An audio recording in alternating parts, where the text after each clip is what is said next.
It's May the 22nd, Friday. The urge came to me this morning to do a video just about the golden age of propaganda that we're living through at the moment. Well, obviously, you'd never call it a golden age of propaganda because living through an experience like that is quite painful. Propaganda is about using facts to point the public in a particular direction, and that can be very, very uncomfortable, not just for the public but for the facts as well. And we all instinctively know this at the moment. We know that we're being presented with statistics and with views and an understanding of science that isn't as broad really and as fair as we'd like to see. So I just wanted to make a few points about how this is happening and the characteristics and certain phrases that you can spot. For years, politicians have been saying, I won't take lessons from. This was often used in the Brexit debate, or whenever a government is being attacked for its record. I won't take lessons from the opposition, who were even worse than we were and who created the problem. And what that's doing is playing the man or the woman, not the ball, and you see that in all sorts of different ways at the moment. But what it really means is the person who is saying this doesn't have a really good factual, evidential reason for knocking down an argument, so they're going back to play the man or the woman. An interesting phrase that we're hearing all the time now is we are working night and day, particularly in the NHS, to sort out testing, to get the personal protective equipment, PPE ready, etc., etc., or a vaccine. We're working night and day on that. And if you get that as an answer to a question, what it means, it really is, don't criticise me because I'm working flat out. And it's not a straight answer. It's not giving you the straight answer.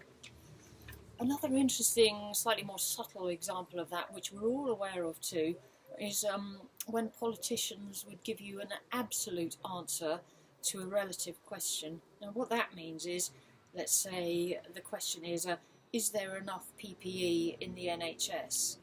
That's been a huge issue for us recently and still is now. Is there enough? And the answer comes back, we have provided 761 million pieces of PPE in the last few weeks. I'm quoting one of Matt Hancock's statistics there. He used that on the 11th of April. And you're not getting the answer again. You can see that. I ask, is it enough? And you give me a big number. No, I want the answer to, is it enough? Which actually is a yes-no answer. And there have been all sorts of stats on this. It's a real giveaway. 30 million items have been going recently to social care. 5 million items went to Northern Ireland, but none of us knows, is 5 million enough? I don't know. And then when we found out that gloves were being counted as two separate items, that confused the whole picture again and made us all wonder, if we hadn't been wondering it before, whether we were being told the truth. Matt Hancock is going to appear quite a lot in what I'm saying, of course. As in this next point, the Emperor's response when you're asked a question is, how dare you question me, or how dare you interrupt me? And, excuse me for a moment. Oh, haven't got the virus, I don't think. So Matt Hancock appeared on the 16th of April on the Today programme and was questioned by Nick Robinson, a very professional journalist, and nearly lost his temper over the fact that he was being interrupted. And that obviously means I'm too important to be questioned. Trump has that, of course, in spades. People ask him questions he doesn't like. He takes it very, very badly and blames the media for problems. Now, the next one is a great one. What you do is you confuse people. This comes from barristers, particularly in criminal defence cases, particularly of white-collar crime defendants. Now, these people have quite a lot of money to pay their barristers, and so they can afford for barristers to prepare these very complex, lengthy defences in which they bamboozle the jury. What they'll do is they'll go into very long-winded explanations of slightly irrelevant issues, but they have to be sort of borderline relevant, borderline irrelevant. And in the end, the jury thinks, I can't understand any of this, we'll have to let the person off. And that's what's happening now, of course, quite often in debate. If you find yourself at the end of listening to something going, maybe I'm stupid, I didn't understand that, well, don't locate the problem with you. Actually, politicians are professional explainers of issues, and if you end up feeling like that, it might be because that's where they want you to be feeling, because that means you're going to find it, you're going to be neutral and you're not going to criticise the government. Some very good people at this are John Redwood, David Davis, the Express newspaper, and actually I think there's a cadre of government ministers who are brought in for this one skill, the whole skill to obfuscate, because it's difficult to see what other skills have got them into office. And I'd include in there Helen Whately, sorry, the wind is blowing here, Helen Whately, the social care minister, Brandon Lewis from Northern Ireland, and Therese Coffey from the Department of Work and Pensions. Their great skill is dissembling, and it is the only explanation I think that they have for having got power. I'm very conscious that I'm criticising just the government here, and I should be fair with my criticisms. I'll probably have to do another video for that. But I just want to say I think the opposition has been really not very effective at all in dealing with this.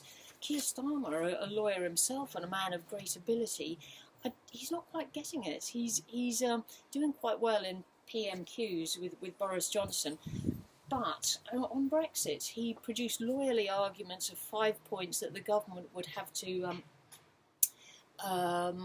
resolve before Brexit could be achieved in a sensible way. But the government just steamed ahead and left the lawyer there, standing there with his 5 points. It got nowhere. And he's producing a similar kind of approach on coronavirus now. The Lib Dems, I have to say, I'm a Lib Dem, paid up member, and they've been achieving very, very little as well, actually. They haven't got their arguments lined up to defeat the propaganda. I just want to quickly run through a few other things. Moral aims, yep.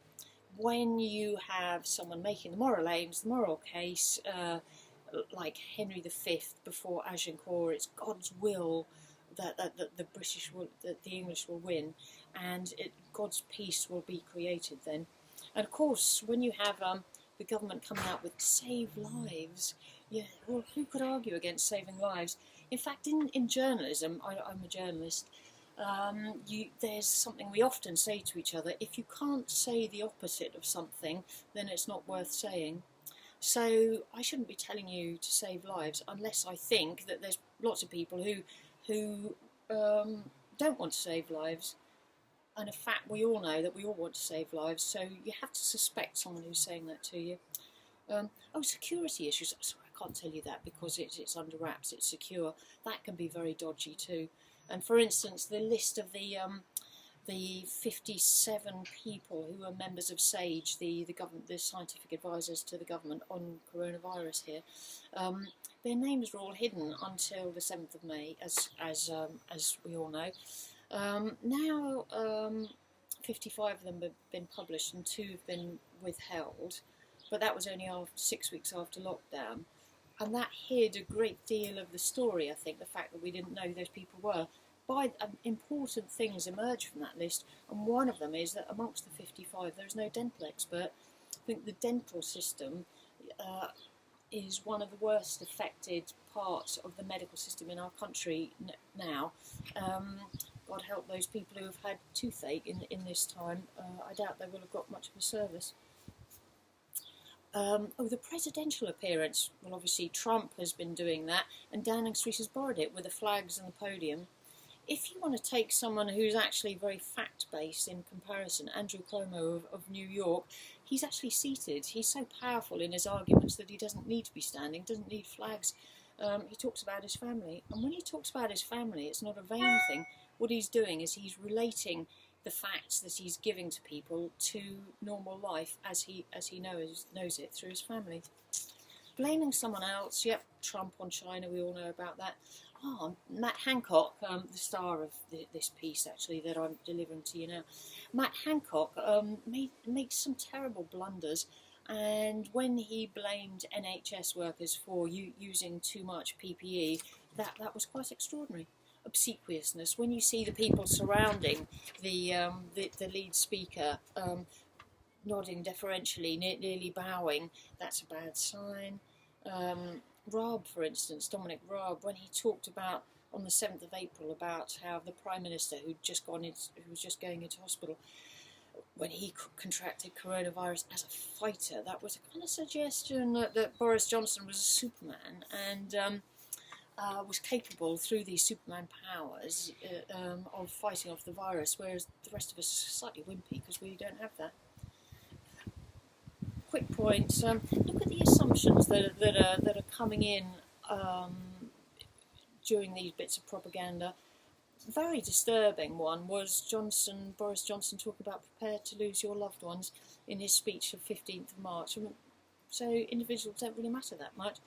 Priti Patel, in a slightly different context, when she talked about blocking food supplies to Ireland as a way of putting pressure on the EU over Brexit, that was pretty horrendous. And if we'd been in war rather than just in negotiations, that would have been a breach of the Geneva Convention. So that's not a great sign. Lack of sense of humour. Obviously, Trump has never made anyone laugh intentionally, and Boris Johnson, I suppose, it does have a sense of humour, but if you think about the kind of sense of humour it has, it's all about over-the-top language, exotic language. So you talk about wanting a full British Brexit, not a bog roll Brexit. It's not a sense of humour which is self-reflective and taking the mickey out of himself. Finally, metaphors. Johnson has talked about COVID-19 as being a mugger, which is quite difficult for any of us to understand, I think. And Trump talks about it like a war and the invisible enemy. But actually, the virus is a virus. It's not a war. So what we really want is for our politicians to address reality. If you're trying to follow what's going on, you want politicians who will help you understand the situation, and they won't pull the wool over your eyes. Thanks. Bye.